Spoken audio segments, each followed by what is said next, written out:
Hello बच्चों, let's read this question. The question says the relation R in n cross n such that a comma b relate to c comma d, such that a plus d is equal to b plus c is option A reflexive but not symmetric, option B reflexive and transitive but not symmetric, option C an equivalence relation, option D none of these.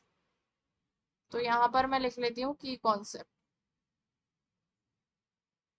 क्या है हमारा इस question का की concept कि अगर R एक relation है रिफ्लेक्सिव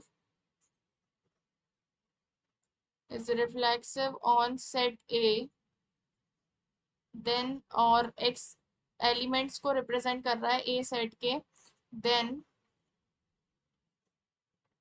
A जो है वो हमारे पास बिलोंग करना चाहिए R को, मतलब वो खुद से रिलेट करेगा तभी वो रिफ्लेक्सिव होगा, अदरवाइज नहीं होगा.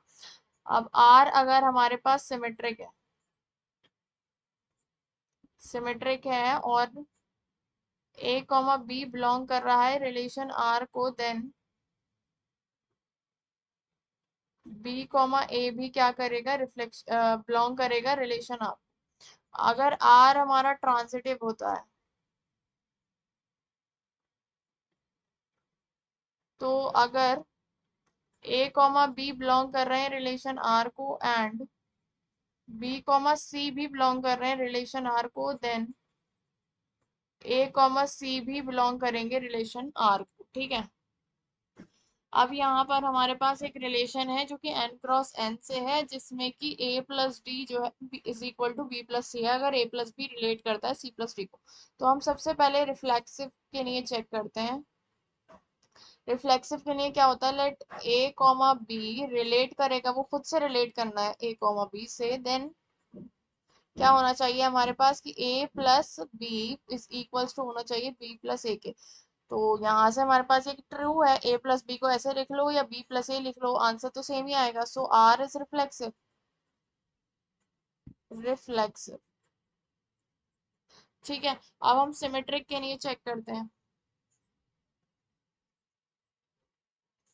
सिमेट्रिक के लिए क्या है कि A, B हम मान लेते हैं, लेट A, B रिलेट कर रहे हैं C, D से. सिमेट्रिक के लिए C, D रिलेट करने चाहिए A, B से. तो यहाँ से क्या बनेगा, A plus D is equal to B plus C आ जाएगा. तो इसको मैं ऐसे लिख लेती हूँ, C plus B is equals to A plus D.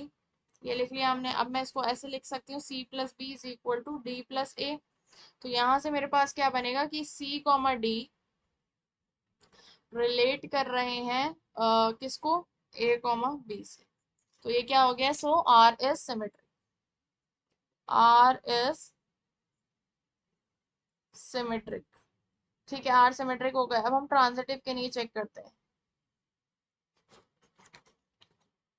Transitive के लिए क्या होगा कि A, B रिलेट कर रहा है C, D को एंड C, D रिलेट कर रहा है E, F को.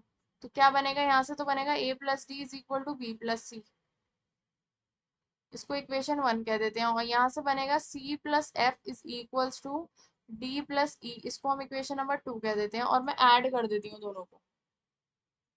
Add equation 1 plus equation 2. तो क्या हो जाएगा मेरे पास कि A plus D plus C plus F, A plus D plus C plus F is equals to B plus C plus D plus E, B plus C plus D plus E हो गया. तो क्या होगा, D से और D cancel, C से C cancel, A plus F is equals to हो जाएगा मेरे पास क्या, B प्लस सी के, B प्लस ई के. ये इसके बराबर हो गया. तो यहाँ से क्या हो जाएगा कि A, B रिलेट कर रहे हैं E, F को. तो R मेरे पास क्या हो गया, is reflex. R is transitive, sorry. R हमारे पास क्या हो गया, ट्रांजिटिव भी हो गया. अब R जो रिलेशन है वो रिफ्लेक्सिव भी है. R is reflexive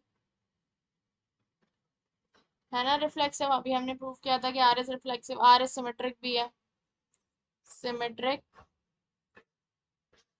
and transitive. और क्या है हमारे पास, ट्रांजिटिव भी है.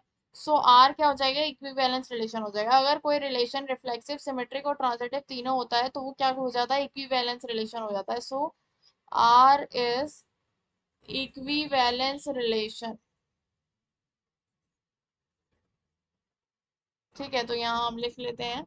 So the final answer is R is an equivalence relation. Option C is correct. Hope you understood it well. Best of luck. Thank you.